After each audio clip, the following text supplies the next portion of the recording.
नमो नमः। कृष्णाय वासुदेवाय देवकीनंदनाय च नंदगोपकुमाराय गोविंदाय नमो नमः।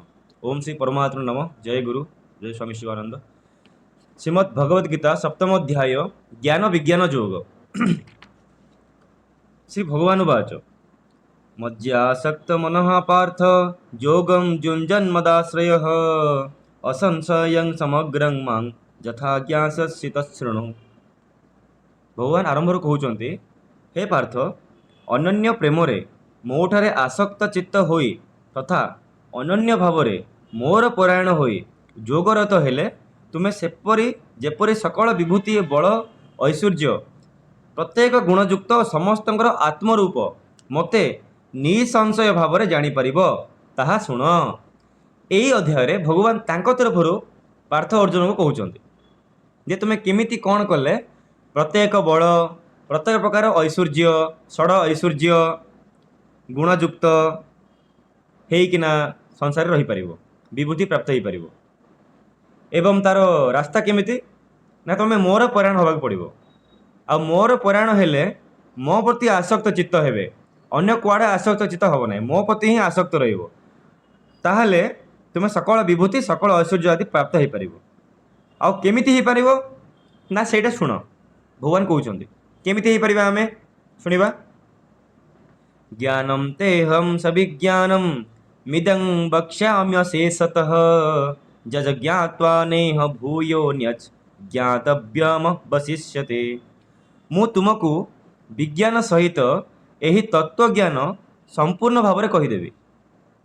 ଏହା ଜାଣିଗଲେ ସଂସାରରେ ଆଉ କିଛି ଜାଣିବାର ଯୋଗ୍ୟ ବସ୍ତୁ ବାକି ରହିଯାଏ ନାହିଁ। ହେଲେ ଆଜି ଆମେ ସେଇ ବିଷୟରେ ଜାଣିବାକୁ ଯାଉଛେ, ଯେଉଁ ବିଷୟଟା ଜାଣିଦେଲେ ଆମେ ସଂସାରରେ ଆଉ କ'ଣ ବାକି ଅଛି ତାହା ଜାଣିବାକୁ କିଛି ବାକି ରହିବ ନାହିଁ। ଆମେ ଆଜି ସେଇ ବିଷୟ ଜାଣିବାକୁ ଯାଉଛେ। କେତେ ବଢ଼ିଆ ଜିନିଷ ଦେଖନ୍ତୁ। ମାନେ ସେ କହୁଛନ୍ତି ତୁମକୁ ବିଜ୍ଞାନ ସହିତ ତତ୍ତ୍ୱଜ୍ଞାନ ବି କହିବି। ମାନେ ଭଗବାନ ବିଜ୍ଞାନ ବି କହିବେ, ତତ୍ତ୍ୱଜ୍ଞାନ ବି କହିବେ। ଯାହା ଜାଣିଦେଲା ପରେ ଆଉ କିଛି ଜାଣିବା ପାଇଁ ବାକି ରୁହେନି। ଭଗବାନ ନିଜେ କହୁଛନ୍ତି ଯଜ୍ଜ୍ଞାତ୍ୱା, ଯାହାକୁ ଜାଣିଦେଲା ପରେ ଅନ୍ୟ କିଛି ଜାଣିବା ବାକି ରହେ ନାହିଁ। ମନୁଷ୍ୟାଣାଂ ସହସ୍ରେଷୁ କଶ୍ଚିଦ୍ ଯତତି ସିଦ୍ଧये ଯତତାମପି ସିଦ୍ଧାନାଂ କଶ୍ଚିନ୍ ମାଂ ବେତି ତତ୍ତ୍ୱତଃ। ଅର୍ଥାତ୍ ସହସ୍ର ସହସ୍ର ମନୁଷ୍ୟଙ୍କ ମଧ୍ୟରୁ କ୍ୱଚିତ୍ କେହି ଜଣେ ମୋର ପ୍ରାପ୍ତି ପାଇଁ ଯତ୍ନ କରିଥାନ୍ତି, ଏବଂ ସେହି ଯତ୍ନ କରୁଥିବା ଯୋଗୀମାନଙ୍କ ମଧ୍ୟରୁ ବି କ୍ୱଚିତ୍ କେହି ଜଣେ ମୋର ପରାୟଣ ହୋଇ ମୋତେ ତତ୍ତ୍ୱତଃ ଯଥାର୍ଥ ରୂପରେ ଜାଣନ୍ତି। ଏ ପଏଣ୍ଟକୁ ଆପଣ ଟିକେ ହାଇଲାଇଟ୍ କରିଦିଅନ୍ତୁ। ପେନସିଲ୍ ଅଛି ବୋଲେ କିମ୍ବା ପେନ୍ ଅଛି ବୋଲେ ଲେଖି ଦିଅନ୍ତୁ, ଗୋଲ ବୁଲେଇ ଦିଅନ୍ତୁ। 3 ନମ୍ବର ପଏଣ୍ଟ ବହୁତ ବଢ଼ିଆ ହାଇଲାଇଟ୍ ପଏଣ୍ଟ। ଆପଣ କାହାକୁ ବି କହିପାରିବେ, ଯିଏ ଆପଣଙ୍କ ସାଧନାରେ ବିଘ୍ନ ଉତ୍ପାଦନ କରୁଛି, ବିଜାର କରୁଛି, ଆପଣଙ୍କୁ ତଳକୁ ଟାଣୁଛି, ଆଉ ବେଶୀ ଆଲତୁ ଫାଲତୁ କୋଶ୍ଚିନ୍ ପଚାରୁଛି, ଆଉ ପାଖ ଲୋକ ଆପଣଙ୍କର, ଆପଣ ତାକୁ କହିଲେ ବି ହେବ, ସେ ବ୍ୟକ୍ତିକୁ ଆପଣ ଡାଇରେକ୍ଟ କହିବେ। କେଉଁ ଶ୍ଲୋକ? 3 ନମ୍ବର ଶ୍ଲୋକ କହିବେ। ଯିଏ ପଚାରୁଛୁ ସବୁବେଳେ କ'ଣ ଭଗବାନ ଭଗବାନ ହେଉଛୁ, ସବୁବେଳେ କ'ଣ ଏସବୁ କରୁଛୁ, ଆରେ କିଛି ଏନ୍ଜୟ କର। ମାନେ ମେଟେରିଆଲ ଲାଇଫକୁ ଯେଉଁମାନେ ଟାଣୁଥିବେ ଆପଣ ସେମାନେ ଡାଇରେକ୍ଟ କହିବେ ବାସ୍ତବରେ ମୁଁ ଏନ୍ଜୟ ହିଁ କରୁଛି, ଆଉ ମୋର ଏନ୍ଜୟମେଣ୍ଟ ହେଲା ଏଇଟା। କାହିଁକି ନା ଭଗବାନ ଗୀତାରେ 3 ନମ୍ବର ଶ୍ଲୋକରେ କହିଲେ, ସପ୍ତମ ଅଧ୍ୟାୟର, ସହସ୍ର ସହସ୍ର ମନୁଷ୍ୟଙ୍କ ମଧ୍ୟରୁ କ୍ୱଚିତ୍ କେହି ଜଣେ ମୋର ପ୍ରାପ୍ତି ପାଇଁ ଯତ୍ନ କରିଥାନ୍ତି। ସେହି ଯତ୍ନ କରୁଥିବା ଯୋଗୀମାନଙ୍କ ମଧ୍ୟରୁ ବି ଯଦି ଯତ୍ନ କରୁଛନ୍ତି, ତାହିଁରୁ କିଏ ଗୋଟେ କ୍ୱଚିତ୍ ଥିବ ଯିଏକି ଭଗବାନଙ୍କ ପାଇବା ପାଇଁ ଯତ୍ନ କରୁଛନ୍ତି। କିନ୍ତୁ ଯେଉଁମାନେ ଯତ୍ନ କରୁଛନ୍ତି ସେମାନଙ୍କ ମଧ୍ୟରୁ ବହୁତ ରେୟାର ଅଛନ୍ତି ଯେଉଁମାନେ କି ଭଗବାନଙ୍କୁ ଯଥାର୍ଥ ରୂପେ ଜାଣିଛନ୍ତି। ଭଗବାନ ତ ଆଜି ପର୍ଯ୍ୟନ୍ତ କେହି ଜାଣିପାରୁନାହାନ୍ତି, କିନ୍ତୁ ତତ୍ତ୍ୱତଃ ତ ଜାଣିପାରିବେ ନା। ତତ୍ତ୍ୱତଃ ମାନେ ଭିତରଟା ତତ୍ତ୍ୱଟା ତାଙ୍କର କେମିତି, ତ ସେଟା ସେ କହୁଛନ୍ତି। ଭୂମିରାପୋ ନଳୋ ବାୟୁଃ। ଆପଣ ଗୀତା ରଖିଛନ୍ତି ତ? ଗୀତା ଦେଖନ୍ତୁ, ଶ୍ଲୋକ ଦେଖନ୍ତୁ, ଉଚ୍ଚାରଣ କରନ୍ତୁ ବୋଲେ ହେଇପାରିବ। ଭୂମିରାପୋ ନଳୋ ବାୟୁଃ ଖଂ ମନ ବୁଦ୍ଧିରେବ ଚ ଅହଙ୍କାରୋ ଇତି ୟଂ ମେ ଭିନ୍ନା ପ୍ରକୃତିରଷ୍ଟଧା ଅପରେୟମିତସ୍ତନ୍ୟଂ ପ୍ରକୃତିଂ ବିଦ୍ଧି ମେ ପରାଂ ଜୀବଭୂତାଂ ମହାବାହୋ ଜୟେଦಂ ଧାର୍ଯ୍ୟତେ ଜଗତ୍। ଭୂମି, ଜଳ, ଅଗ୍ନି, ବାୟୁ, ଆକାଶ, ମନ, ବୁଦ୍ଧି, ଅହଙ୍କାର, ଏପରି 8 ପ୍ରକାରରେ ବିଭକ୍ତ ପ୍ରକୃତି ମୋର ହିଁ ପ୍ରକୃତି ଅଟେ। ଏହି 8 ପ୍ରକାରରେ ବିଭକ୍ତ ପ୍ରକୃତି ମୋର ଅପରା ଅର୍ଥାତ୍ ଜଡ଼ ପ୍ରକୃତି ଅଟେ। हे महाबाहु अर्जुन, एहाठारु भिन्न अन्य प्रकृति जहाँकि समस्त जगत को धरी रखिछि ता हेला मोर जीव रूपा अर्थात चेतन प्रकृति बोली जान। आ से चेतन प्रकृति जब आप मिसई देवे से 8 रे ए गोटे मिसिगले से 9 प्रकृति। जदि पेन पेनसिल अच्छी काढ़ी लिखନ୍ତୁ ମୁଁ କହୁଛି, ଯଦି ନାହିଁ ତାହେଲେ ମୁଁ ଖାଲି ଉପରୁ ଉପରୁ କହିଦେଉଛି ଶୁଣି ଦିଅନ୍ତୁ। ଆମେ 24 ପ୍ରକୃତି ବିଷୟରେ ଆଗରୁ ବେଦ କ୍ଲାସରେ ପଢିଥିଲେ। ବେଦ କ୍ଲାସରେ ମଝି ମଝିରେ କରିବା। ଲେଖିବୁ ଭାଇ କହିଦିଅନ୍ତୁ। ହଁ, ତ 24 ପ୍ରକୃତି ବିଷୟରେ ଯୋଉ ପଢିଥିଲେ ଭଗବାନ ସେ 24 ପ୍ରକୃତିକୁ ଏଠି ହାଇଲାଇଟ୍ କରିଦେଲେ। 24 ହରଣ 3 ତାକୁ ସେ 8 ଭାଗରେ ବିଭକ୍ତ କରିଦେଲେ ଭଗବାନ। 8 ଭାଗରେ ବିଭକ୍ତ କରି କ'ଣ କହିଦେଲେ ଭଗବାନ? କେତେ ବଢ଼ିଆ ଜିନିଷ କହିଲେ ଦେଖନ୍ତୁ। ଭଗବାନ କହୁଛନ୍ତି ପଞ୍ଚତତ୍ଵ ତ ମୋର ପ୍ରକୃତି ଏକା, ଜଡ଼ ପ୍ରକୃତି ମାନେ ସେଟା କେବେ ଚେଞ୍ଜ ହେବନି, କାହାର ମୁଣ୍ଡ ବାଡ଼ିଲେ ବି ଚେଞ୍ଜ ହେବନି। ଯେଉଁଟାକି ଆମେ କ'ଣ କହୁଛେ ଫିଜିକ୍ସ, ଫିଜିକାଲ ସାଇନ୍ସ। ଫିଜିକାଲ ସାଇନ୍ସରେ ଆମେ ବିଭିନ୍ନ ପ୍ରକାର ସବୁ ନିୟମ ପଢ଼ିଛେ ଯେ କେଉଁ ବସ୍ତୁକୁ ଯେ ପର୍ଯ୍ୟନ୍ତ ଆମେ ବାହ୍ୟ ବଳ ପ୍ରୟୋଗ କରିନେ ସେ ହଲିବନି। ନ୍ୟୁଟନ୍ସ ଲ ଏସବୁ ଯେଉଁ ଆଲୋଚନା କରୁଛେ, ଆଇନଷ୍ଟାଇନ ଲ ଆଲୋଚନା କରୁଛେ, ଏସବୁ କ'ଣ ପଦାର୍ଥ ବିଜ୍ଞାନର ଗୋଟେ ଗୋଟେ ନିୟମ। ହେଲେ ଏସବୁକୁ ଭଗବାନ ଏଠି କହୁଛନ୍ତି ବିଜ୍ଞାନ କ'ଣ ନା ପଞ୍ଚତତ୍ଵ ହେଲା ମୋର ଜଡ଼ ପ୍ରକୃତି, ଏଇଟା କେବେ ବି ଚେଞ୍ଜ ହେବନି। ଜଡ଼ ମାନେ ଯାହା ଭିତରେ ଚେତନ ନାହିଁ, ଜଡ଼ ମାନେ ସେ ଜଡ଼, ସେ ସ୍ଥିର, ବାହ୍ୟ ଶକ୍ତି ଯେ ପର୍ଯ୍ୟନ୍ତ ଆପ୍ଲାଏ ହେଇନି ସେ ସେମିତି ହିଁ ରହିବ। ବା ତାର ଆନ୍ତରିକ ରାସାୟନିକ ପ୍ରକ୍ରିୟା ବିଘଟନ ପ୍ରକ୍ରିୟା ହେଇକିନା ସେ ଯାହା ଚେଞ୍ଜେସ୍ ହେବ ସିନା, ତାର ଦୟା ମାୟା ମମତ୍ଵ ବୋଲି କିଛି ନାହିଁ। ସେ ପ୍ରକୃତି ହେଲା ଜଡ଼ ପ୍ରକୃତି। ଆଉ ଏମିତି କେତେଟା ପ୍ରକୃତି ଭଗବାନ କହିଲେ ନା 5ଟା ପ୍ରକୃତି, ଭୂମି ଜଳ ଅଗ୍ନି ବାୟୁ ଆକାଶ, ଯାହାକି ଲେଖି ଦିଅନ୍ତୁ ଆପଣ ପଞ୍ଚତତ୍ଵ। ପଞ୍ଚତତ୍ଵ ହେଲା 5ଟା ପ୍ରକୃତି। ତ ଆମେ ଯେଉଁ 24 ପ୍ରକୃତି ଆଲୋଚନା କରିଥିଲେ ତାହିଁରୁ ଗୋଟେ ପ୍ରକୃତି କ'ଣ ହେଲା 5 ତତ୍ଵ। ଆଉ ଭଗବାନ ଏଠି ଶ୍ରୀକୃଷ୍ଣ 5 ନମ୍ବର ଶ୍ଲୋକରେ କ'ଣ କହିଲେ ନା 5ଟା ଶ୍ଲୋକ 5ଟା ତତ୍ଵ, ତାହିଁରେ ଆଉ 3ଟା ତତ୍ଵ ଭଗବାନ ମିଶାଇ ଦେଲେ, ମନ ବୁଦ୍ଧି ଅହଙ୍କାର। ତ ଭଗବାନ କହୁଛନ୍ତି ମନ ବୁଦ୍ଧି ଅହଙ୍କାର ମଧ୍ୟ ଜଡ଼, ତାର କିଛି ବି ଯୋଗ୍ୟତା ନାହିଁ ବା ତାର କିଛି ବି ଚେତନ ଶକ୍ତି ନାହିଁ।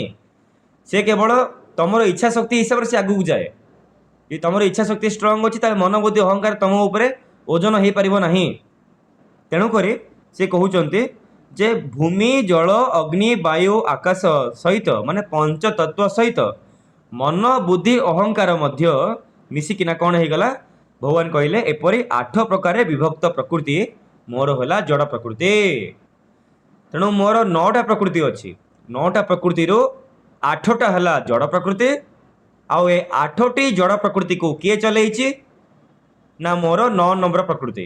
ଆଉ ମୋର 9 ନମ୍ବର ପ୍ରକୃତିଟା କ'ଣ? 9 ନମ୍ବର ପ୍ରକୃତି ହେଲା ଚେତନ ପ୍ରକୃତି। ଆଉ ସେ ଚେତନ ପ୍ରକୃତି ହେଲା ଚୈତନ୍ୟ ଶକ୍ତି। ଆଉ ସେଇ ଚୈତନ୍ୟ ଶକ୍ତିର ଗୋଟେ ଅଂଶ ହେଲା ଏଇ ସମସ୍ତ ପ୍ରାଣୀ ତଥା ଜୀବମାନେ। ଆଉ ସେ ଚୈତନ୍ୟ ଶକ୍ତି ମାନଙ୍କ ମଧ୍ୟରୁ ଅଧିକ ସଚେତନତା ମନୁଷ୍ୟମାନଙ୍କ ଭିତରେ ଅଛି। ସେଥିପାଇଁ ମନୁଷ୍ୟ ହେଲା ଶ୍ରେଷ୍ଠ ପ୍ରାଣୀ, ମୋର ଅତ୍ୟଧିକ ପାଖାପାଖି। ତେଣୁ ମୋତେ ଶୀଘ୍ର ସେମାନେ ପାଇପାରିବେ। ଆଉ ମନୁଷ୍ୟ ଦେହରେ ହିଁ ସାଧନା କରି ମୋକ୍ଷ ପାଇଯାଇପାରିବ। ତେଣୁ 4 ନମ୍ବର 5 ନମ୍ବର ଶ୍ଲୋକଟା ପୁରା ବିଜ୍ଞାନ, ଫିଜିକ୍ସ ଭଲ ଭାବରେ ଭଗବାନ କହିଲେ। ଭୂମି ଜଳ ଅଗ୍ନି ବାୟୁ ଆକାଶ ମନ ବୁଦ୍ଧି ଅହଙ୍କାର ଏପରି 8 ପ୍ରକାର ବିଭକ୍ତ ପ୍ରକୃତି ମୋର ହିଁ ପ୍ରକୃତି ଅଟେ। ଏହି 8 ପ୍ରକାର ବିଭକ୍ତ ପ୍ରକୃତି ତ ମୋର ଅପରା ଅର୍ଥାତ୍ ଜଡ଼ ପ୍ରକୃତି।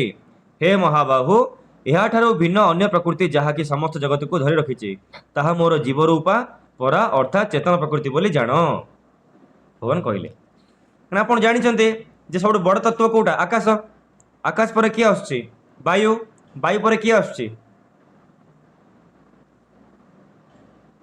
ଘର୍ଷଣ ହେଇକିନା ଅଗ୍ନି। ଅଗ୍ନି ବା ଜଳ, ଜଳରୁ ଅଗ୍ନି, ତାପରେ ଭୂମି, ତ ଭୂମି ଲାଷ୍ଟକୁ ଆସୁଛି। ତେଣୁ ସେଠି ଆମେ କହିପାରିବା ମନ ବୁଦ୍ଧି ଅହଙ୍କାର ଏ 8ଟା ଜଡ଼ ପ୍ରକୃତି, ତାପରେ ଆପଣଙ୍କୁ ଚୈତନ୍ୟ ଶକ୍ତି।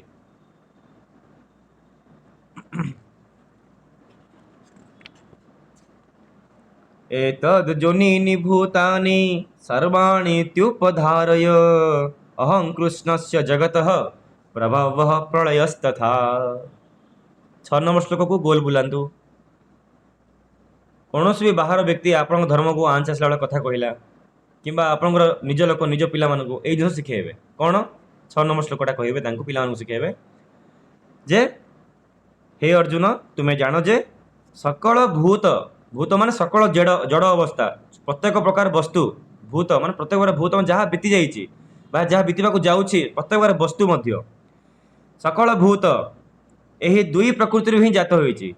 कौन दुई प्रकृति ना 8टा जड़ प्रकृति आ गोटे चेतन शक्ति मोट 9टा प्रकृति आ से 9टा प्रकृति है 9टा ग्रह आ 9टा ग्रह सब अधिक चेतन शक्ति कार भगवान सूर्यंकर ये सूर्य हेले ग्रह राजा बाकी प्रकृति माने चैतन्य प्रकृति चारिपटे बुलंती जड़ प्रकृति माने चैतन्य प्रकृति जगू ही काम लगती ना जड़ शक्तिर किसी भैल्यू ना ना चैतन्य शक्ति बिना आपणकर घरे आपणकर ड्रेस पटा से जगह ही पड़ी जे पर्यंत आपन ताको पिंधि ना से ड्रेस पटार भैल्यू ना तो सहीटा आपणकर भैल्यू सुंदर ड्रेसटे पिंधु जड़े से कह सुंदर ड्रेस को से प्रशंसा कर जो से सुंदर ड्रेस को जड़े शरीरधारी पिंधि से ड्रेस को आ बढ़िया ड्रेसटा ड्रेस को जड़े अंडाड़ आपन को भी कह बढ़िया ड्रेसटा सिलेक्टिव ड्रेसटा पिंधिचु बोली ठीक से ही दायी किए है से चेतन शक्ति बा शरीरधारी सी से ड्रेसटा चूज कला ड्रेस तो जड़ ना ठीक से ही भगवान को जी सब जड़ प्रकृति अच्छी ये सब से कम आएब जो चेतन शक्ति शक्ति दब कम लगे से भगवान कहले मोर समस्त सृष्टि ये दुईटी प्रकृति जो चली से 9टा प्रकृति भगवान कहले ताहिर 8टा है जड़ मन दे शुणु 8टा है जड़ गोटे है चेतन आउ प्रत्येक जड़ प्रकृति से चेतन शक्ति पछरे गोड़े कि ही काम करते बोली श्रीकृष्ण भगवान कहले यहाँ ही विज्ञान आउ जी आधुनिक विज्ञान आम पढ़ुचे यही जिनस को लेकिन आधुनिक विज्ञान चली आधुनिक विज्ञान भी 5टा ही तत्व अच्छी ता सहित आधुनिक विज्ञान साइकोलोजी अच्छी आ भगवान साइकोलोजी मिसेदेले मन बुद्धि अहंकार हो गला भगवान कि छाड़ी ना तो सब बर्म एक्सट्रा कहते सेमती 9टा ग्रह भी देखो 9टा प्रकृति 9टा ग्रह प्रत्येक ग्रह सूर्य चारिपटे बुलंती सूर्य हेले चेतन शक्ति बाकी समस्ते गोटे पिंडुला सूर्य जुआड़े थे पछे पछे बुली बुली सियाड़े जी तो ये कौन क्लीयर हो गला जे चेतन शक्ति जार अधिक देह में विकसित होता विवेक शक्ति अधिक विकसित होता तार मन बुद्धि अहंकार तार कंट्रोल रे जार मन बुद्धि अहंकार बेसी हाइलाइट हो जाए तार चेतन शक्ति मन बुद्धि अहंकार कंट्रोल रे तो यहाँ भगवान ये कहते यहाँ भगवान कहले जेहेतु मु ही सकल जगतर उत्पत्ति तथा प्रलयर हेतु प्रत्येक प्रकार प्रलय आ उत्पत्ति मो कारण होची कहीं ना सृष्टि चलैवाई 8टी जड़ा प्रकृति दरकार आ गोटे चेतन प्रकृति दरकार आईटा मो भितर बाहर से बोली मुझे प्रलयर हेतु आ मुझे उत्पत्तिर कारण अर्थात मुझे संपूर्ण जगतर मूल कारण तेणु आपण मैंने मन दे शुणुं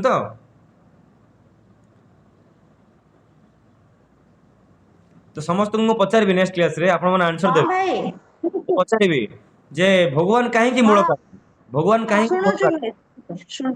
सृष्टि मूल कारण कहीं भगवान से कहीं कहले अहं कृष्णस्य जगत अहं कृष्णस्य मु कृष्ण सारा जगतर कारण बोले कहीं भगवान निजको एमती कहले बोले आपण आंसर देवे कौन आंसर देवे ना भगवान तो भगवान ना एमती कहबेनि श्रीकृष्ण कही कहबेनि कौन कहबे ना भगवान आमको पूर्व श्लोक प्रकृति जड़ा सृष्टि केमिति संरचना सृष्टि केमिति चले से विषय कहले सर्टकट रे जे सृष्टि पक्षर विज्ञानटा कहले जे भगवान 8टी जड़ा प्रकृति अच्छी पंच तत्व है पंच प्रकृति मन बुद्धि अहंकार है 3टा माया प्रकृति पंच तत्व पंच प्रकृति माया प्रकृति है मन बुद्धि अहंकार जोग माया प्रकृति तापर तांकर चैतन्य शक्ति है 9 नंबर प्रकृति आ चैतन्य शक्ति जो निश्चित भाव बाकी जड़ शक्ति काम लगती आउ या द्वारा सृष्टि संरचना हुए सृष्टि विनाश हुए से बोली भगवान हेले प्रत्येक जगतर कारण आ उत्पत्तिर प्रलयर कारण बोले एमती आंसर देवे फलत कौन हम आप आंसरटा गोटे लिजनिंग आ गोटे लजिकाल शुभ आप गोटे परफेक्ट सनातनी हो पारे परफेक्ट निजर सनातन विषय में परफेक्टली आप जानते परफेक्ट आंसर यहाँ परफेक्ट आंसर ठीक अच्छे मुझे पचारि आप आंसर देवे एमती तेज मुझे जानवी आम गीता क्लास विशेष भैल्यू रहा धीरे धीरे समस्त गोटे भिन्न हबार अच्छी माने गोटे विशेष हबार अच्छी परफेक्ट सनातनी ତାପରେ ଶ୍ଲୋକ ମତଃ ପରତରମ୍ ଭାଇ ଆଉ ଥରେ ଟିକେ ବୁଝେଇ ଦେବେ କି? ଭାଇ ଆଉ ଥରେ ଟିକେ ବୁଝେଇ ଦେବେ କି? ହଁ ମାନେ କହିବା ଅର୍ଥ ହେଲା ଭାଇ ଯେହେତୁ ସାରା ଆଉ ସୃଷ୍ଟି ଟିକେ ହଁ ଯେହେତୁ ସାରା ସୃଷ୍ଟି ଅ, ମାନେ ଲେଖା ହେଇଛି ଯେହେତୁ ଭଗବାନ ସାରା ସୃଷ୍ଟି ଅ, ଭଗବାନଙ୍କର ହୁଁ ଜଡ଼ ଶକ୍ତି ଆଉ ଚେତନ ଶକ୍ତି ଦ୍ୱାରା ହିଁ ସଂରଚନା ଆଉ ସମ୍ପାଦନ ହୁଏ। ଆଉ ଯେହେତୁ ଭଗବାନଙ୍କ ଜଡ଼ ଶକ୍ତି ଗୁଡ଼ିକ ହେଲା ପାଞ୍ଚ ତତ୍ଵ ମାଟି ପାଣି ପବନ ଆକାଶ ବାୟୁ, ମାଟି ପାଣି ପବନ ଆକାଶ ଅଗ୍ନି, ଆଉ ତିନିଟା ତତ୍ଵ ହେଲା ମନ ବୁଦ୍ଧି ଅହଙ୍କାର। ଆଉ ଏ ବୁଦ୍ଧି ଆଠଟି ଜଡ଼ ଅହଙ୍କାର ଶକ୍ତି ମନ ଆଠଟି ଜଡ଼ ଶକ୍ତିକୁ ନେଇକିନା ସମ୍ପୂର୍ଣ୍ଣ ବିଶ୍ୱ ବ୍ରହ୍ମାଣ୍ଡ ତିଆରି ହେଇଛି। କିନ୍ତୁ ବିଶ୍ୱ ବ୍ରହ୍ମାଣ୍ଡ ତିଆରି ହେଲେ ଆଠଟି ଜଡ଼ ଶକ୍ତିର ତ କିଛି ଆନ୍ତରିକ ଶକ୍ତି ନାହିଁ। ତା ତ କିଏ ଗୋଟେ କାମ କରିବାର ଅଛି ନା ତା ପଛରେ ଗୋଟେ ଚେତନ ଶକ୍ତି ଅଛି। ଆଉ ସେ ଚେତନ ଶକ୍ତି ହେଲା ମୋର 9 ନମ୍ବର ପ୍ରକୃତି, ଆଉ ଯିଏକି ମୁଖ୍ୟ ପ୍ରକୃତି। ତେଣୁକରି ମୋର ଏଇ 9ଟା ପ୍ରକୃତି ମିଶିକିନା ସୃଷ୍ଟି ସଂରଚନା ସମ୍ପାଦନ କରନ୍ତି। ସେଥିପାଇଁ ଅହଂ କୃଷ୍ଣସ୍ୟ ଜଗତ କାରଣ। ମୁଁ କୃଷ୍ଣ ଜଗତର ପ୍ରଭାବ ପ୍ରଳୟର ତଥା ମାନେ ଆରମ୍ଭ ଆଉ ପ୍ରଳୟ ମୁଁ ହିଁ କରାଏ। ସେଥିପାଇଁ ବୋଲି ମୁଁ କାରଣ, କାରଣ ମୋ ଭିତରୁ ହିଁ 9ଟା ପ୍ରକୃତି ବାହାରିଛନ୍ତି। ତ ଏଇ ଆନ୍ସରଟା ଆପଣ କହିପାରିବେ। ଏଥିପାଇଁ ହିଁ ଭଗବାନ ହେଲେ ପ୍ରକୃତି, କାହିଁକିନା ଭଗବାନ ଭିତରେ 9ଟା ପ୍ରକୃତି ଅଛି। ଆଉ ତାଙ୍କର ଏଇ 9ଟା ପ୍ରକୃତି ହିଁ କାମ କରାଏ। ଗୋଟେ ଚେତନ ଶକ୍ତି ଆଉ ବାକି 8ଟି ଜଡ଼ ଶକ୍ତି। ଆଉ ସେ ଜଡ଼ ଶକ୍ତି ମଧ୍ୟରେ 5ଟି ତତ୍ଵ ଆଉ 3ଟି ମନ ବୁଦ୍ଧି ଅହଙ୍କାର ହେଲା ମାୟା ଶକ୍ତି। ଠିକ ଅଛି। ବୁଝିଲେ? ମନ ବୁଦ୍ଧି ଅହଙ୍କାର କଣ କଣ? ନା ମନ ହେଲା ସମସ୍ତଙ୍କ ମନ କୋଉଠି? ସମସ୍ତଙ୍କ ମନ ଧନରେ, ଧନରେ ସମସ୍ତଙ୍କର ମନ। ସେଥିପାଇଁ ମନ ଶକ୍ତିଟା ଭଗବାନଙ୍କର ମାୟା ଶକ୍ତି। ଆଉ ସେ ମାୟା ଶକ୍ତି କାହାକୁ ରିପ୍ରେଜେଣ୍ଟ କରୁଛି? ମା ମହାଲକ୍ଷ୍ମୀକୁ। ମହାଲକ୍ଷ୍ମୀକୁ ମାୟା ଶକ୍ତି ଭାବେ ରିପ୍ରେଜେଣ୍ଟ କରୁଛି। ତ ମହାଲକ୍ଷ୍ମୀ ଭାବରେ ମହାବିଷ୍ଣୁ କି କାମ କରୁଛନ୍ତି? ନା ସମସ୍ତଙ୍କର ମନକୁ କଣ୍ଟ୍ରୋଲ କରୁଛନ୍ତି। ଧନ ଆଡେ ମନ ରହୁଛି ଆମର। ମନ ବୁଦ୍ଧି ଅହଙ୍କାର, ବୁଦ୍ଧିଟା କାହା ଶକ୍ତି? ମା ସରସ୍ୱତୀଙ୍କର ଶକ୍ତି ବୁଦ୍ଧି। ତାପରେ ବୁଦ୍ଧି ମା ସରସ୍ୱତୀ ଭାବରେ ସମସ୍ତଙ୍କର ବୁଦ୍ଧି କଣ୍ଟ୍ରୋଲ କରନ୍ତି ବା ନିୟନ୍ତ୍ରଣ କରନ୍ତି ବା ବଢାନ୍ତି। ସମସ୍ତେ କୋଉ କଥାରେ ଅହଙ୍କାର ହେଇଯାଆନ୍ତି? ଯଦି ଅଧିକ ପାୱାର ଥିବ, ଅଧିକା ଶକ୍ତି ଥିବ, ତାହେଲେ ଜଣେ ନିଜକୁ ପାୱାରଫୁଲ ଦେଖେଇବ, ଅହଙ୍କାର କରିବ ନା। ଅହଙ୍କାର ତ ଗୋଟେ ଶକ୍ତି ଥିଲେ ହିଁ ଅହଙ୍କାର ଆସିବ, ନହେଲେ ଅହଙ୍କାର ମୁଁ ଆସିବନି। କାର ଭାବ ତ ସେ ଏମୁକାର ଭାବ କେତେବେଳେ ଆସିବ? ଯଦି ଆପଣଙ୍କର ଆପଣଙ୍କର ଯୋଉ ଶକ୍ତି ଅଛି, ଶକ୍ତିରେ ଆପଣ ସବୁ କିଛି କରିପାରୁଛନ୍ତି, ଆପଣଙ୍କର ସଫିସିଏଣ୍ଟ ଶକ୍ତି ଫିଲ୍ ହେଲା ଆପଣଙ୍କୁ, ତାହେଲେ ହିଁ ଆପଣ ଅହଙ୍କାର କାଢିବେ। ଆଉ ଶକ୍ତିର ଅନ୍ୟ ନାଁ କଣ? ମା ଦୁର୍ଗା। ସେଥିପାଇଁ ମହାକାଳୀ ବା ମହାଲକ୍ଷ୍ମୀ, ମହାସରସ୍ୱତୀ 3 ଜଣ ହେଲେ ମନ ବୁଦ୍ଧି ଅହଙ୍କାରକୁ ରିପ୍ରେଜେଣ୍ଟ କରନ୍ତି। ଆଉ 3 ଜଣ ହେଲେ ମାୟା ଶକ୍ତି। କାହାର ମାୟା ଶକ୍ତି? କୃଷ୍ଣଙ୍କର ମାୟା ଶକ୍ତି। ତେଣୁ କୃଷ୍ଣଙ୍କର ମାୟା ଶକ୍ତି ହେଲେ ମହାକାଳୀ, ମହାଲକ୍ଷ୍ମୀ, ମହାସରସ୍ୱତୀ। ଏ 3 ଜଣ ହେଲେ ମାନେ ଭଗବାନ କୃଷ୍ଣଙ୍କର ମାୟା ଶକ୍ତି। ଏ ମାୟା ଶକ୍ତି ଭାବରେ ମା କାଳୀ, ମହାଲକ୍ଷ୍ମୀ ଆଉ ମହାସରସ୍ୱତୀ କାମ କରନ୍ତି। ତ ଜଡ଼ ଶକ୍ତି ଆଉ ମାୟା ଶକ୍ତି ଭଗବାନଙ୍କର, ଆଉ ଭଗବାନଙ୍କର ନିଜ ଶକ୍ତି ହେଲା ଚେତନ ଶକ୍ତି। ତାଙ୍କ ଶକ୍ତିରେ ସେ ସେମାନଙ୍କର କାମ ଦେଇକିନା ସୃଷ୍ଟିକୁ ସମ୍ପାଦନ କରନ୍ତି, ସୃଷ୍ଟିକୁ ଆରମ୍ଭ କରନ୍ତି, ଆଉ ସୃଷ୍ଟିର ପ୍ରଳୟ ବି କରନ୍ତି। ବୁଝିପାରିଲେ ନା? ଏଇଟା ହେଲା ଏକ୍ସପ୍ଲେନେସନ। ମାନେ ପ୍ରବଚନରେ ବି ଏତେ ସାରାଂଶ ମିଳିବନି। ଗୀତାରେ ଏତେ ସାରାଂଶ ମୁଁ ଆଜି ଆପଣଙ୍କୁ କହୁଛି, ଏଇଟା ମନେ ରଖନ୍ତୁ। ଆପଣ ଖାଲି ଉପରୁ ଉପରୁ ବୁଝନ୍ତୁନି, ଭିତରୁ ବି ବୁଝନ୍ତୁ। କାଲି ସକାଳେ ଆପଣ ଆଉ 5 ଜଣଙ୍କୁ ବୁଝେଇଲେ ସନାତନ ଧର୍ମର ଗଭୀରତା ସମସ୍ତେ ବୁଝିପାରିବେ। ମତଃ ପରତରଂ ନାନ୍ୟତ୍ କିଞ୍ଚିଦସ୍ତି ଧନଞ୍ଜୟ ମୟି ସର୍ବମିଦଂ ପ୍ରୋତମ୍ ସୂତ୍ରେ ମଣି ଗଣା ଇବ। ହେ ଧନଞ୍ଜୟ, ମୋ ଠାରୁ ଭିନ୍ନ ଅନ୍ୟ କୌଣସି ପରମ କାରଣ ନାହିଁ। ମାନେ ମୁଁ ହିଁ ପରମ କାରଣ। ସୂତାରେ ସୂତାର ମଣି ବା ମାଳିଦାନା ଗୁଡ଼ିଏ ଗନ୍ଥି ହୋଇଥିବା ପରି ଏହି ସମସ୍ତ ଜଗତ, ମୁଁ ହେଲି ସୂତା, ମୋ ଭିତରେ ସବୁ ଗୁନ୍ଥା ହେଇଛନ୍ତି। ଅର୍ଥାତ୍ এই ସମସ୍ତ ଜଗତରେ ମୁଁ ଓତପ୍ରୋତ ହୋଇକିନା ଯୋଡ଼ି ହେଇକିନା ରହିଛି। ତେଣୁ ଆମେ ଯେମିତି ଫୁଲମାଳା ଗୁନ୍ଥୁଛେ, ଆଉ ସବୁ ଫୁଲକୁ ଗୋଟେ ସୂତାରେ ଗୁନ୍ଥୁଛେ। କୋଉ ଫୁଲ ନୀଳ, କୋଉ ଫୁଲ ହଳଦିଆ, ମାନେ କୋଉ ବ୍ୟକ୍ତି ହିନ୍ଦୁ, କୋଉ ବ୍ୟକ୍ତି ମୁସଲିମ, କିଏ ଖ୍ରୀଷ୍ଟିଆନ, କିଏ ଜୈନ, କିଏ ପାର୍ସି, ତ କିଏ କୋଉ ଟାଇପର ଫୁଲ, କିନ୍ତୁ ଗୁନ୍ଥା କାହା ଦ୍ୱାରା ହେଇଛି? ସେଇ ମହାବିଷ୍ଣୁ ଜଗନ୍ନାଥଙ୍କର ଦ୍ୱାରା ହିଁ, ମହାଦେବଙ୍କ ଦ୍ୱାରା ହିଁ ଗୁନ୍ଥା ହେଇଛି। ତେଣୁ ଭଗବାନ ଏଠି କହିଲେ ମୋ ଠାରୁ ଭିନ୍ନ କୌଣସି ପରମ କାରଣ ନାହିଁ। ସୂତାରେ ସୂତାର ମଣି ଗୁଡ଼ିଏ ଗୁନ୍ଥି ହୋଇଥିବା ପରି ଏ ସମସ୍ତ ଜଗତ ମୋ ଠାରେ ଗୁନ୍ଥା ହୋଇ ରହିଛି। ଅର୍ଥାତ୍ ମୁଁ ହିଁ ସମସ୍ତ ଜଗତର ଓତପ୍ରୋତ କାରଣ ବୋଲି ଭଗବାନ ଶ୍ରୀକୃଷ୍ଣ ନିଜକୁ କହିଲେ। ସେଥିପାଇଁ 7 ନମ୍ବର ଶ୍ଲୋକକୁ ଗୋଲ ବୋଲି ଥାନ୍ତୁ ଯିଏ ଆପଣ ପଚାରିଲା ସବୁବେଳେ କ'ଣ ପୂଜା ପାଠ କରୁଛୁ ସବୁବେଳେ କାହିଁ ଭଗବାନ ଭଗବାନ ହଉଛୁ ତାଙ୍କୁ ଡାଇରେକ୍ଟ କହିବେ 7 ନମ୍ବର ଶ୍ଲୋକକୁ ପଢ଼େ ଭଗବାନ କହିଛନ୍ତି ଆଉ ମୁଁ ଗୀତା ଫଲୋ କରୁଛି ଗୀତାରେ ଭଗବାନ କହିଛନ୍ତି ସେ ହିଁ ପରମ କାରଣ ଆଉ ଯିଏ ସବୁ ମୂଳ ମଞ୍ଜି ଆମେ ଯଦି ତା ପଛରେ ପଡ଼ିବା ତାହେଲେ ସିଏ ତାର ମାୟା ଶକ୍ତି ଆମ ପଛରେ ପକେଇବନି କାହିଁକିନା ତା ମାୟା ଶକ୍ତି ହିଁ ଆମକୁ ହଇରାଣ କରୁଛି ଆଉ ତା ମାୟା ଶକ୍ତିରେ ହିଁ ସ୍ୱାମୀ ସ୍ତ୍ରୀକୁ ଅପମାନ କରିବ ସ୍ତ୍ରୀ ସ୍ୱାମୀକୁ ଅପମାନ କରିବ ପିଲା ଛୁଆକୁ ଅପମାନ କରିବ ମାନେ ସମସ୍ତେ ପରିବାରରେ ଗଣ୍ଡଗୋଳ ମାଡ଼ଗୋଳ କଳହ ବାତାବରଣ ବା ସୁଖ ବାତାବରଣ ସବୁ ସେ ମାୟା ଶକ୍ତି ଦ୍ୱାରା ହିଁ ଆସେ ମହାକାଳୀ ମହାଲକ୍ଷ୍ମୀ ମହାସରସ୍ୱତୀ ଚାହିଁଲେ ହିଁ ମନ ବୁଦ୍ଧି ଅହଙ୍କାର କଣ୍ଟ୍ରୋଲରେ ରହିବ ମହାକାଳୀ ମହାସରସ୍ୱତୀ ମହାଲକ୍ଷ୍ମୀ ଯେ ଚାହିଁବେନି ଯାହାକୁ ଆମେ କ'ଣ କହୁଛେ ଐଂ ହ୍ରିଂ କ୍ଲିଂ ଚାମୁଣ୍ଡାଇ ବିଚେ ବୋଲି କହୁଛେ ନା ନାଇଁ ନବାନ୍ନ ମନ୍ତ୍ରରେ ଦୁର୍ଗା ପୂଜା ସମୟରେ କାହିଁ କହୁଛେ କାହିଁକିନା ମନ ବୁଦ୍ଧି ଅହଙ୍କାର ଯଦି କଣ୍ଟ୍ରୋଲରେ ରହିବନି ଆପଣ କେମିତି ବିଷ୍ଣୁ ଭକ୍ତ ହେବେ ଆପଣ କେମିତି ଶୈବ ହେବେ ଭଗବାନ ଶିବଙ୍କର ଧ୍ୟାନ ବିଷ୍ଣୁଙ୍କର ପୂଜା କରିପାରିବେ କି ସେଥିପାଇଁ ବୋଲି ଦଶହରାରେ ଦୁର୍ଗା ପୂଜା କ'ଣ ପାଇଁ କରାଯାଏ ଏବେ ଆଷାଢ଼ ଏ ମାସରେ ଏବେ ଆଉ ବେଶୀ ନାହିଁ ଆଉ କେତେ ଦିନ ରହିଲା 4 ଦିନ ରହିଲା ନବରାତ୍ରି ଷ୍ଟାର୍ଟ ହେବାକୁ ଯାଉଛି ଆଉ 4 ଦିନ ନବରାତ୍ରି ଷ୍ଟାର୍ଟ ହେବ ତ ଏ ନବରାତ୍ରିରେ କ'ଣ କରିବା ପାଇଁ କୁହାଯାଏ କାହିଁକି ଏ ନବରାତ୍ରି ବେଶୀ ପାଳନ କରାଯାଏ ଏ ନବରାତ୍ରି ହେଲା ଗୁପ୍ତ ନବରାତ୍ରି ମାନେ ଲୁକେଇକିନା କରାଯିବ ମାନେ କୁହାଯିବନି ଯେ ଆପଣ ନବରାତ୍ରି କରୁଛନ୍ତି ବୋଲି ଗୁପ୍ତ ନଗର ଗୁପ୍ତ ନବରାତ୍ରି ମାନେ ଆପଣ କାହାକୁ ଦେଖେଇକି ପୂଜା କରିବେନି ଲୁକେଇକିନା ପୂଜା କରିବେ ଯଦି କିଏ ପଚାରିଲା ହଁ ନର୍ମାଲି ପୂଜା ପାଠ କରୁଛି କହିବେ ମିଛ କହିବେନି କି ସତ କହିବା ଦରକାର ନାହିଁ ନର୍ମାଲି ରହିବେ ପୁରା ସଂଯମତା ରହିବେ ବେଶୀ ପଚାରିଲେ ହଁ କହିବେ ହଁ ମୁଁ ପାଳନ କରୁଛି କିନ୍ତୁ ଆଉ ପୂଜା ଦେଖେଇବେନି ଗୁପ୍ତ ଭାବେ ପୂଜା କରିବେ କିଏ ଯେମିତି ଆପଣଙ୍କର ପୂଜା ଆପଣଙ୍କ ତନ୍ତ୍ର ପାଠ ଆପଣଙ୍କର ଚଣ୍ଡୀ ପାଠ କିଏ ଦେଖିବାକୁ ହବ ନାହିଁ କି ଶୁଣିବାକୁ ହବ ନାହିଁ ଆପଣଙ୍କ ପରିବାର ବର୍ଗ ଯାହା ଶୁଣିପାରିବେ ବାହାର ଲୋକକୁ ଦେଖିଲା ଭଳିଆ କିଛି କରିବା ଉଚିତ ନୁହେଁ ଆପଣଙ୍କର ପୂଜା ଆପଣଙ୍କ ଯଜ୍ଞରେ କେହି ଭାଗ ନେବାକୁ ହବ ନାହିଁ ଆପଣ ହିଁ କରିବେ ବା ଯେଉଁ ବ୍ରାହ୍ମଣ ଆଜି କରିବା କଥା ସେ କରିବେ ଯଦି ଯେଉଁମାନେ କରୁଛନ୍ତି ଯଜ୍ଞ ଫଜ୍ଞ ସେ ଜାଗାରେ ଆମେ ଅନ୍ୟାନ୍ୟ ସମୟରେ କ'ଣ ଅନ୍ୟ ବ୍ୟକ୍ତି ଆଣି ବସଉଥିଲେ ପୂଜାରେ ଏ ସମୟରେ ଗୁପ୍ତ ନବରାତ୍ରି ସେ କରାଯାଇ ପାରିବ ନାହିଁ ତ ମୋଟାମୋଟି ଆମେ କହିପାରିବା ଆମେ ଏସବୁ କରୁଛେ କ'ଣ ପାଇଁ କାହିଁକିନା ନବରାତ୍ରିରେ ଐଂ ହ୍ରିଂ କ୍ଲିଂ ଜପ କରିବାର କାରଣ କ'ଣ ଐଙ୍କାରିଂ ସୃଷ୍ଟି ରୂପାଇ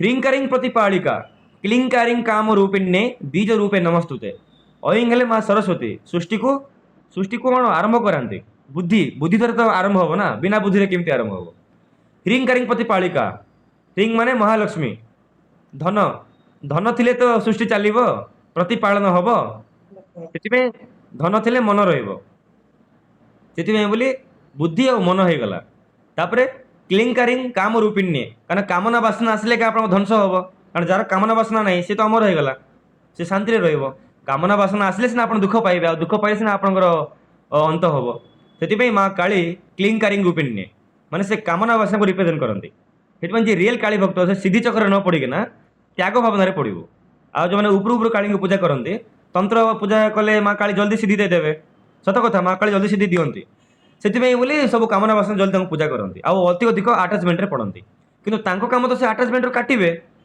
ତେଣୁ ଆପଣ ତାଙ୍କୁ ଆଟାଚମେଣ୍ଟ ଜିନିଷ ଯଦି ମାଗିବେ ତାହେଲେ ଆପଣଙ୍କର କ'ଣ ହେବ ବିନାଶ ହେବ ଆଉ ସେ ରିପ୍ରେଜେଣ୍ଟ କରନ୍ତି ଅହଙ୍କାରକୁ ମନ ବୁଦ୍ଧି ଅହଙ୍କାର କ୍ଲିଙ୍କାରିଂ କାମ ରୂପିଣ୍ୟେ ବୀଜ ରୂପେ ନମସ୍ତୁତେ ଏ 3ଟା ବୀଜ ସେ ରହିଲେ ଆଉ ତାକୁ ଗୀତାରେ ଭଗବାନ କହିଲେ ଏଇ ମନ ବୁଦ୍ଧି ଅହଙ୍କାର ହେଲା ମୋର ମାୟା ଶକ୍ତି ମାନେ ସେ ଐଂ ହ୍ରିଂ କ୍ଲିଂ ଚାମୁଣ୍ଡା ବିଚେ ଆମେ ଯେଉଁ ଜପ କରୁଛେ ନବାନ୍ନ ମନ୍ତ୍ର ତାର ପଛର କାହାଣୀଟା ଗୀତାରେ 7ମ ଅଧ୍ୟାୟରେ ଶ୍ରୀକୃଷ୍ଣ ଭଗବାନ କହିଲେ ସେଥିପାଇଁ ବୋଲି କହୁଛନ୍ତି ନା ଭଗବାନ କରି କରାଉଥାଉ ମୁଁ ହିଁ ମୋ ବିନୁ ଅନ୍ୟ ଗତି ନାହିଁ ତେଣୁ ଆପଣ ଯାହାକୁ ପୂଜା କରନ୍ତୁ ଆପଣ ମାନିକି ଚାଲନ୍ତୁ ଭଗବାନ କ'ଣ ପାଇଁ କହିଲେ ଅହଂ କୃଷ୍ଣସ୍ୟ ଜଗତଃ ପ୍ରଭବଃ ପ୍ରଳୟସ୍ତଥା ମୁଁ କୃଷ୍ଣ ହିଁ ସାରା ଜଗତର ପ୍ରଭାବ ବିସ୍ତାର କରେ ଆଉ ଆରମ୍ଭ ଆଉ ପ୍ରଳୟର କାରଣ ଭଗବାନ କହିଲେ ମାନେ ଭଗବାନ କହିଦେଲେ ମାନେ ଭଗବାନ ହିଁ ସିଏ ହିଁ ସର୍ବଶ୍ରେଷ୍ଠ ତାଙ୍କୁ ହିଁ ପୂଜା କରିବା କଥା ଆଉ ଯେତିକି ପୂଜା କରୁଛେ ଆମେ ଯାହା ବି ନବରାତ୍ରି ଯାହା ବି ଶିବରାତ୍ରି ଯାହା ବି ଆମେ ପୂଜା କରୁଛେ ଜନ୍ମାଷ୍ଟମୀ ଯାହା ବି ପୂଜା କରୁଛେ ରାମନବମୀ ସବୁ ତାଙ୍କ ପାଖରେ ହିଁ ପହଞ୍ଚୁଛି ବୋଲି ଭାବିବା ଉଚିତ ଗଣେଶ ପୂଜା ସରସ୍ୱତୀ ପୂଜା ବି ତାଙ୍କ ପାଖରେ ହିଁ ପହଞ୍ଚୁଛି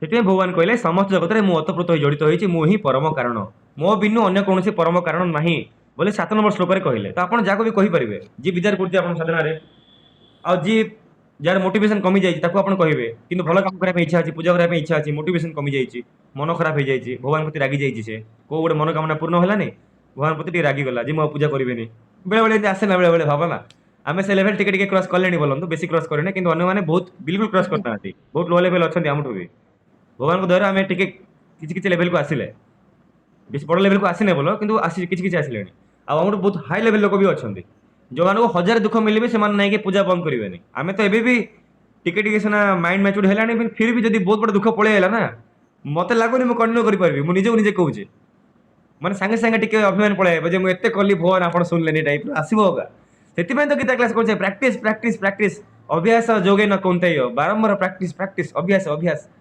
ପ୍ରାକ୍ଟିସ୍ ମେକ୍ସ ଦ ପିପୁଲ ପରଫେକ୍ଟ ନା ତ ବାରମ୍ବାର ହିଁ ପ୍ରାକ୍ଟିସ୍ କରିବାକୁ ପଡ଼ିବ ଭଗବାନ ବି ସେ ଜିନିଷ କହୁଛନ୍ତି ପ୍ରାକ୍ଟିସ୍ ମେକ୍ସ ଦ ପିପୁଲ ପରଫେକ୍ଟ ଅଭ୍ୟାସ ଅଭ୍ୟାସ ଅଭ୍ୟାସ କାହିଁକିନା ଯେତେ ସବୁ ଖରାପ ଗୁଣ ବହୁତ ଗୁଡ଼ିଏ ଜନ୍ମରେ ଆମେ ଖରାପ କାମ କରି କରି କରି ଅଭ୍ୟାସ ହେଇଯାଇଛି ଠିକ୍ ସେଭଳି ଭଲ କାମ ବି ଅଭ୍ୟାସ କରି କରି ଅଭ୍ୟାସ ହବ ଆଉ କିଛି ରାସ୍ତା ନାହିଁ ସାଧୁମାନଙ୍କର ସାଧୁତା କେମିତି ଆସିଲା ସାଧୁ କାମ ଭଲ କାମ କରି କରି ତାଙ୍କର ଅଭ୍ୟାସ ହେଇଯାଇଛି ସେଥିପାଇଁ ସେମାନେ ଖରାପ କାମ କରିବେ କରିପାରିବେ ହିଁ ନାହିଁ ସେଥିପାଇଁ ସାଧୁ ସାଧୁ ସନ୍ୟାସୀ ସନ୍ୟାସୀ କାହିଁକିନା ସତ୍ୟ ଯୁଗ ସତ୍ୟ ସହିତ ସେ ନ୍ୟାସ ହେଇଗଲା ସେଥିପାଇଁ ସନ୍ୟାସୀ ମାନେ ତାର ସତ୍ୟଟା ତାର ଅଭ୍ୟାସ ହେଇଯାଇଛି ସେ କେବେ ବି ଅସତ୍ୟ ଆଡ଼କୁ ଯାଇପାରିବ ନାହିଁ ତାର ମାନେ ଗଳା ରୁଦ୍ଧ ହୋଇଯିବ ସେ ଅସତ୍ୟ ଆଡ଼କୁ ଗଲେ ତା ଦ୍ୱାରା ହେଇ ହିଁ ପାରିବନି କାରଣ ସେ ଫୁଲ୍ ପ୍ରାକ୍ଟିସ୍ କରିଦେଇଛନ୍ତି ସତ୍ୟକୁ ସେଥିପାଇଁ ସେମାନେ ସନ୍ୟାସୀ ତାଙ୍କ ଦ୍ୱାରା କେବେ ମିଷ୍ଟେକ୍ ହେଇ ହିଁ ପାରିବନି ଚାନ୍ସ ହିଁ ନାହିଁ ଆମକୁ ସେ ଲେଭେଲ ଯିବାର ଅଛି କିନ୍ତୁ ଯେଉଁମାନଙ୍କ ମୋଟିଭେସନ୍ କମିଯାଉଛି ତାକୁ ଆପଣ କ'ଣ କରିବେ 7 ନମ୍ବର ଶ୍ଲୋକଟା ବୁଝେଇବେ ଯେ ଭାଇ ତୋ ମୋଟିଭେସନ୍ ଟିକେ ହେ ତୁ ଏମିତି କାମ ବନ୍ଦ କରେ ନା ପୂଜା ପାଠ ବନ୍ଦ କରେ ନା କଣ୍ଟିନ୍ୟୁ କରେ କାହିଁକି 7 ନମ୍ବର ଶ୍ଲୋକକୁ ବୁଝେଇବେ ଭଗବାନ କହିଲେ ମୋ ଠାରୁ ଭିନ୍ନ ଅନ୍ୟ କୌଣସି ପରମ କାରଣ ନାହିଁ ଆଉ ଯେହେତୁ ଭଗବାନ ଏସବୁ ଜିନିଷ ନିଜ ପାଟିରେ ଉଚ୍ଚାରଣ କରିଛନ୍ତି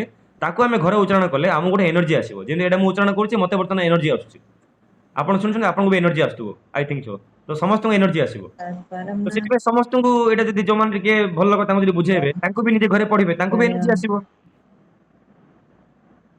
ତ ସେ ଜାଗାରେ କ'ଣ ହବ ଲୋକଙ୍କର ମୋଟିଭେସନ୍ ବଢ଼ିବ ଯେ ହଁ ଯଦି କୃଷ୍ଣ ହିଁ ପରମ କାରଣ ତାହେଲେ କୃଷ୍ଣଙ୍କ ପ୍ରତି ମୋର ସାଧନା ମୁଁ ବଢ଼େଇବି ବନ୍ଦ କରିବି ନାହିଁ ରସୋହୋମ ପଶୁ କୌନ୍ତେୟ ପ୍ରଭାସ୍ମି ଶଶି ସୂର୍ଯ୍ୟୟୋଃ ପ୍ରଣବଃ ସର୍ବବେଦେଷୁ ଶବ୍ଦ ଖେ ପୌରୁଷଂସୁ ଯେହେତୁ ଏଇ ଅଧ୍ୟାୟରେ ଭଗବାନ କହିଲେ ଯେ ବିଜ୍ଞାନ ବିଷୟରେ ବୁଝେଇବେ ସେଥିପାଇଁ ସେ କହିଲେ ହେ ଅର୍ଜୁନ ମୁଁ ହେଉଛି ଜଳରେ ରସ ଚନ୍ଦ୍ର ଓ ସୂର୍ଯ୍ୟରେ ଆଲୋକ ସକଳ ବେଦରେ ଓମକାର ଆକାଶରେ ଶବ୍ଦ ଓ ପୁରୁଷମାନଙ୍କଠାରେ ଥିବା ପୁରୁଷତ୍ୱ ତେଣୁ ଯେଉଁ ଆମେ ସାହସ ଦେଖାଉନେ ମର୍ଦାଙ୍ଗେ ଦେଖାଉଛେ ମୁଁ ଏମିତି କରିଦେବି ସେମିତି କରିଦେବି ଅହଙ୍କାର ଯେ ଲୋକମାନେ ଦେଖାନ୍ତି ଜିମ୍ ଯାଇକି ଟେକିଦେବେ ଅନ୍ୟାୟକୁ ବିରୋଧ କରିବା ପାଇଁ ଶକ୍ତି ନଥିବ ଯେଉଁ ପୁରୁଷତ୍ୱ ଦେଖାଉଛନ୍ତି ଆଜିକାଲି ପୁରୁଷମାନେ ବହୁତ ଗର୍ବ ଅହଙ୍କାର ଦେଖାଉଛନ୍ତି ଦମ୍ଭ ଦେଖାଉଛନ୍ତି ବାସ୍ତବରେ ସବୁ ହେଲେ ଶ୍ରୀକୃଷ୍ଣଙ୍କର ହିଁ ଅଂଶ କିଏ ଆତ୍ମା ତ ଅଂଶ ଛାଡ଼ନ୍ତୁ କିନ୍ତୁ ଏ ଯେଉଁ ଶକ୍ତିଟା ଆମେ ଦେଖାଉଛେ muscle power brain power neurons ଲେଭେଲର power muscles power brain power neurons power memory power ଏ ସବୁ ଯାକ ହେଲେ ଭଗବାନ କହୁଛନ୍ତି ଜଳରେ ରସ ଚନ୍ଦ୍ର ସୂର୍ଯ୍ୟର ଯେଉଁ ଆଲୋକ ଅଛି ସେଟା ହେଲା ମୁଁ ସକଳ ବେଦରେ ଯେଉଁ ଓମକାର ଅଛି ସେଟା ହେଲା ମୁଁ ଯେଉଁ ବେଦ ପଢୁଥିଲେ ଆମେ ଓମ୍ ଓମ୍ ଯେତିକି ଜାଗା ଲେଖା ହେଇଛି ସବୁ ଜାଗା ହେଲା ମୁଁ ଆକାଶରେ ଯେତିକି ଶବ୍ଦ ଜାଗା ଆସୁଛି ଘଡ଼ଘଡ଼ି ସେ ସବୁ ମୋର ହିଁ ଶବ୍ଦ ମୋର ହିଁ ହୋମକାର ତ ଘଡ଼ଘଡ଼ି ମାରୁଛି ବୋଲି ଆପଣ ଭାବନ୍ତୁ ଯେତେ ଜୋର ଘଡ଼ଘଡ଼ି ମାରିଲା ଏ ବର୍ଷ ମାରିବ ବର୍ଷ ଦିନ ଆସିଲାଣି ଯେତେ ଜୋର ଘଡ଼ଘଡ଼ି ମାରିବ ମୋ କଥା ମନେ ରଖନ୍ତୁ ଆପଣ ଭାବିବେ ଯେ ଭଗବାନ ଶ୍ରୀକୃଷ୍ଣ ଆପଣଙ୍କୁ ମନେ ପକାଇଲେ ଆଉ କୌଣସି ପାପ କର୍ମ ପାଇଁ ରାଗୁଛନ୍ତି ତ ଆମକୁ ସେଟାକୁ ଠିକ୍ କରିବାକୁ ପଡ଼ିବ ଠିକ୍ ଅଛି ବା ଆପଣଙ୍କ ଶତ୍ରୁ ଉପରେ ରାଗୁଛନ୍ତି ବୋଲି ଏମିତି ଭାବିକି ମନକୁ ବୁଝେଇବେ ବହୁତ ଜୋର ଘଡ଼ଘଡ଼ି ମାରିଲା ତ ଭଗବାନ ଶ୍ରୀକୃଷ୍ଣଙ୍କର ସେଟା ଆୱାଜ ବା ଭଗବାନଙ୍କର ହିଁ ଆୱାଜ ଇନ୍ଦ୍ରଙ୍କର ହିଁ ଆୱାଜ ବୋଲି ଭାବିବେ ଆଉ ପୁରୁଷମାନଙ୍କଠାରେ ଥିବା ପୁରୁଷତ୍ୱ ଏଠି ପୁରୁଷମାନେ କେବଳ ପୁରୁଷ ନୁହଁ ପୁରୁଷ ମହିଳା ଯେତିକି ସାଧକମାନେ ଅଛନ୍ତି ସେ ସାଧକମାନେ ଯେତିକି ସବୁ ସାଧନା କରୁଛନ୍ତି ଯେତିକି ସବୁ ଶକ୍ତି ଆସୁଛି ସେ ଶକ୍ତି ମାନେ ସବୁ ତାଙ୍କଠୁ ହିଁ ଆସୁଛି ଏଇଟା ଭଗବାନ କହିଲେ ଆଉ ଏ ଅଧ୍ୟାୟରେ ଭଗବାନ ବିଭିନ୍ନ ପ୍ରକାର ଜିନିଷ କହିଛନ୍ତି ଯେ ମୁଁ କାହା ଭିତରେ କ'ଣ ଯେମିତିକି ଭଗବାନ ଏଠି କହିଲେ ପୁଣ୍ୟଗନ୍ଧ ପୃଥିବ୍ୟାଂ ଚ ତେଜସାସ୍ମି ବିଭାବସୁ ଜୀବନମ୍ ସର୍ବଭୂତେଷୁ ତପଶ୍ଚାସ୍ମି ତପସ୍ୱିଷୁ ପୃଥିବୀରେ ଯେତିକି ସବୁ ବାସ୍ନା ଅଛି ପୃଥିବୀରେ ଯେତିକି ସବୁ ବାସ୍ନା ଅଛି ସୁନ୍ଦର ସୁନ୍ଦର ବାସ୍ନା ସୁନ୍ଦର ସୁନ୍ଦର ଗନ୍ଧ ଏ ସବୁ ଯାକ ହେଲା ମୁଁ ଅଗ୍ନିରେ ଯେଉଁ ଅଗ୍ନି ଦେଖୁଛନ୍ତି ଅଗ୍ନିରେ ଯେଉଁ ତେଜ ଅଛି ଯେଉଁ ତେଜରେ ଅଗ୍ନି ଜଳୁଛି ଯେଉଁ ଲାଇଟ୍ଟା ପଡ଼ୁଛି ଅଗ୍ନି ସେ ଲାଇଟ୍ଟା ହେଲା ମୁଁ ସେ ତେଜ ସେ ଆଲୋକ ହେଲି ମୁଁ ସେ ଆଲୋକର ରଶ୍ମି ହେଲି ମୁଁ ତାର ତ ଆମେ ଫିଜିକ୍ସ ଆଉ କେମିଷ୍ଟ୍ରିରେ ବା ବାୟୋଲୋଜିରେ ଆମେ ଯେଉଁ ପଢ଼ୁଛେ ସନଲାଇଟ୍ ବା ଯେଉଁ ଫୋଟନ୍ ଇଲେକ୍ଟ୍ରନ୍ ପଡ଼ୁଛେ ସେଇଟା ବି ଭଗବାନ କ୍ଲିୟର କଟ୍ ଜଣା ପଡ଼ିଗଲା ଭଗବାନ ତ କହିଲେ ନା ମୁଁ ତେଜ ବୋଲି ଆଉ ସାଇନ୍ସ ତ କହୁଛି ଯେଉଁ ତେଜଟା ବାହାରୁଛି ତାକୁ ତ ଫୋଟନ୍ କୁହାଯାଏ ନା ଆଉ କ'ଣ କି ଆଲୋକ ରଶ୍ମି ତ ଫୋଟନ୍ କୁହାଯାଏ ଫୋଟୋ ଇଲେକ୍ଟ୍ରିକ୍ ଇଫେକ୍ଟ ଭଗବାନଙ୍କର ହିଁ ଇଫେକ୍ଟ ଭଗବାନଙ୍କ ହିଁ ପ୍ରଭାବ ପଡ଼ୁଛି ଅହଂ କୃଷ୍ଣସ୍ୟ ପ୍ରଭାବ ତଥା ସକଳ ଜୀବଙ୍କ ଠାରେ ଜୀବନ ଆମେ କ'ଣ ପ୍ରାଣବାୟୁ ପଳେଇଲା ଅକ୍ସିଜେନ୍ ପଳେଇଲା ବା ଜୀବନ ପଳେଇଲା ମାନେ କ'ଣ ଭଗବାନ ହିଁ ପଳେଇଲେ ତା ଭିତରକୁ ତା ଭିତରେ ଭଗବାନ ଥିଲେ ସେ ପଳେଇଲେ ତ ଶରୀରଟା ଅକାମୀ ତ ଜୀବମାନଙ୍କ ଠାରେ ମୁଁ ହେଲି ଜୀବନ ଆଉ ତପସ୍ୱୀ ମାନଙ୍କ ଠାରେ ମୁଁ ହେଲି ତପ ମାନେ ଆମେ ଯେଉଁ ସବୁ ତପସ୍ୟା କରୁଛେ ଯେତିକି ସବୁ ତପ ଅର୍ଜନ କରୁଛେ से सब बेले भगवान को ही आम अर्जन करुचे, भगवान शक्ति अर्जन करुचे। ता अर्थ आमे एई जो पार्टी करके बर्तमान गीता पढ़ुचे, एई जो शक्तिटा मते मिलुची पढ़िबा पई, एई जो आलोचना करुचे, एईटा मध्य किए भगवान। तार तो मोर कौन सी शक्ति नहीं, इच्छा अनुसार मुझे गीता क्लास कर दे पारि पढ़ी पारि, एटा भी भगवान आदेश, भगवान इच्छा अनुसार से करू। मान जी सब भल जिन अच्छी ठीक जिन अच्छी सब जगह भगवान, जी सब नेगेटिव जिन अच्छी से सब माया प्रभाव में आमे मैंने चॉइस करने भगवान नुह। यहाँ अध्यायर बुझा लक्ष्य विज्ञान आपको विशेष भाव में आम आर क्लास आलोचना करवा।